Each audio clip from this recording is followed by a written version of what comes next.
सफलता कड़ी में आपका स्वागत करता हूं। आज हम बात करेंगे उस लड़की की जिसको 4 साल की उम्र में काला ज्वर और निमोनिया हो गया था और उसी 4 साल की उम्र में काला ज्वर और निमोनिया होने के कारण उनको पोलियो हो गया था।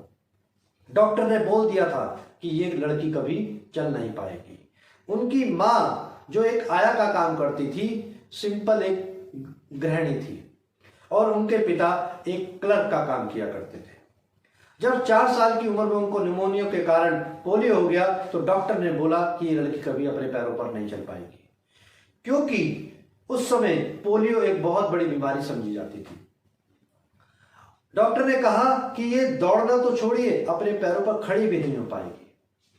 लड़की जब बड़ी हुई, विल्मा रुडोल्फ जब बड़ी हुई, तब उन्होंने अपनी माँ को एक अपनी इच्छा जाहिर करी। माँ, मैं इस दुनिया की सबसे तेज धाविका बनना चाहती हूँ। मैं अपना नाम इतिहास में लिखना चाहती हूँ। मैं अपना नाम अपने देश के नाम करना चाहती हूँ। उनकी माँ ने कहा, बेटा तू अपनी पैरों पर खड़ी भी होगी और इन्हीं पैरों पर तू दौड़ेगी भी और इन्हीं पैरों पर तू इतिहास भी रचेगी। ये है माँ का विश्वास और माँ के विश्वास पर ही उनको विश्वास जाग गया कि अगर मेरी माँ मेरे साथ है तो मैं दुनिया की सारी लड़ाइयाँ लड़ सकती हूँ। मैं कोई भी लड़ाई में जीत हासिल कर सकती हूँ। ये जिंदगी की लड़ाई मैं खुद लड़ूंगी। और जब वो 13 साल की थी, उन्होंने पहली प्रतियोगिता बिना ब्रेस के जीती। भाग लिया उन्होंने इस प्रतियोगिता में तो वो अंतिम पायदान पे आई और उन पे आत्मविश्वास आया। ये विल्मा रुडोल्फ, मेरे मन में आवाज आई, ये विल्मा रुडोल्फ, अगर तू आखिरी पायदान पे आ सकती है तो तू पहले पायदान पे भी आ सकती है। 15 साल की उम्र में उनको एक मेंटोर और एक कोच मिला और उस कोच ने उनको ये विश्वास दिलाया, विल्मा रुडोल्फ, तेरी इच्छा शक्ति के कारण ही तू इस दुनिया की सबसे तेज धाविका बन जाएगी। यही फायदा होता है एक कोच का होने का, एक मेंटोर के होने का, जो आपकी ताकत को बताता है और आपकी कमजोरी को ही ताकत बनाता है। और उस कोच ने विश्वास दिला दिया कि तू अपने पैरों पर चलेगी भी, दौड़ेगी भी और इस दुनिया की सबसे तेज धाविका भी बनेगी। और अब वो समय आ चुका था। अब वो समय आ गया था कि जब विल्मा रुडोल्फ को अपने सपने पूरे करने थे।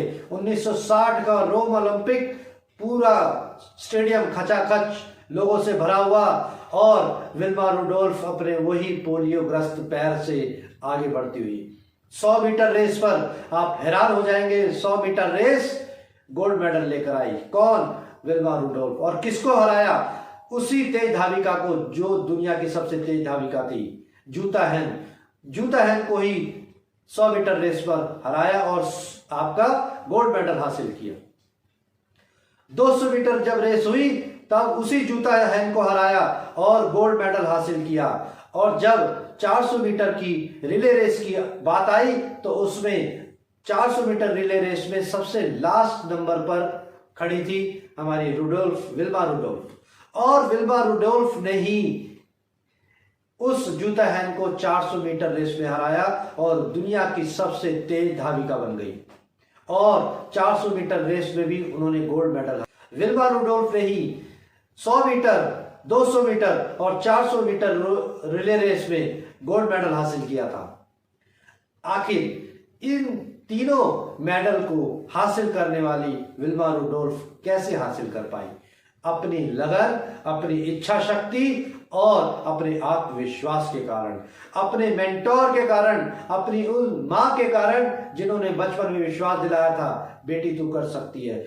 ये बेशक ये पैर तेरा काम नहीं कर रहा, पर तेरी इच्छा शक्ति काम कर रही है, तेरा विश्वास काम कर रहा है, तेरी लगन काम कर रही है, तेरा आत्मविश्वास काम कर रहा है।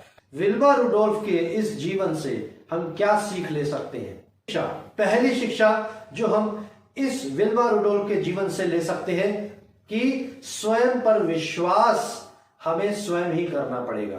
कोई और व्यक्ति हमारे ऊपर तब तक विश्वास नहीं करेगा जब तक हम अपने ऊपर विश्वास नहीं करेंगे। इसीलिए सबसे पहले हमें अपने ऊपर विश्वास करना है कि हम ये लक्ष्य हासिल कर सकते हैं, ये सपना पूरा कर सकते हैं, ये विशेष लक्ष्य हम अपने जीवन में हासिल कर सकते हैं।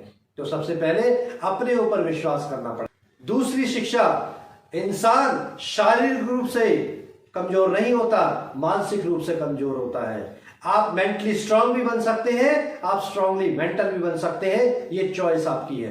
किसी से पूछा गया सफलता का राज क्या है, तो उसने जवाब दिया चॉइस। आप या तो फेलियर होने की चॉइस लेते हैं या आप सक्सेस होने की चॉइस लेते हैं।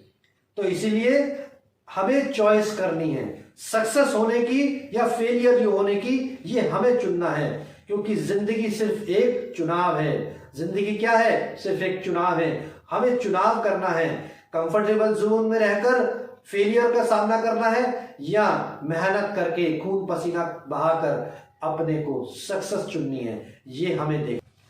तीसरी शिक्षा जो हम विल्बर रुडोल्फ की जीवन से ले सकते हैं कि कठिनाइयों का सामना करके ही हम सफलता की सीढ़ी चढ़ते हैं।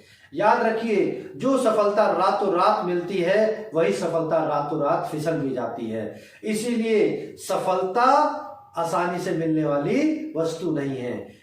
मेहनत करनी पड़ती है, खून पसीना एक करना पड़ता है, अपने आप से लड़ना पड़ता है, कठिनाइयों के दिन और कठिनाइयों की रातें गुजारनी पड़ती हैं, तब जाके आपको सफलता का टैग मिलता है। और ये सफलता का टैग कहाँ से मिलता है? अपने आप से लड़ना पड़ता है। कितनी बार अपने आप से लड़ना पड़ता है, मन में ख्याल आते हैं कि नहीं तू नहीं कर सकता, पर अपने आप को समझाना पड़ता है अगर इस दुनिया का एक भी व्यक्ति उस लक्ष्य को हासिल कर सकता है तो मैं भी कर सकता हूं। तो ये भाव आपके अंदर, ये फीलिंग आपके अंदर आनी चाहिए। तो विल्बर रुडोल्फ से हम ये भी तीसरी शिक्षा ले सकते हैं कि संकट के समय हमारी दृढ़ निश्चय ही हमें आगे बढ़ाएगा। चौथी शिक्षा जो हम विल्बर रुडोल्फ से ले सकते हैं वो है कभी ना हार मानना।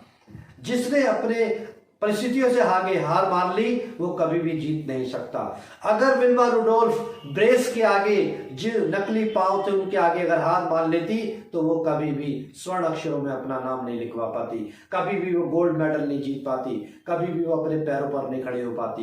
क्यों? क्योंकि वो ब्रेस के आगे हार मान लेती तो। लेकिन उन्होंने ब्रेस के आगे हार नहीं मानी और अपने दृढ़ निश्चय को बनाए रखा, अपने साहस को बनाए रखा और आज उनका नाम स्वर्ण अक्षरों में है। तो अपनी परिस्थितियों के आगे कभी हार ना माने।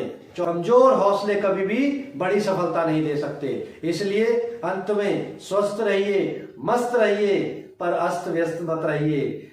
आपका दिन शुभ।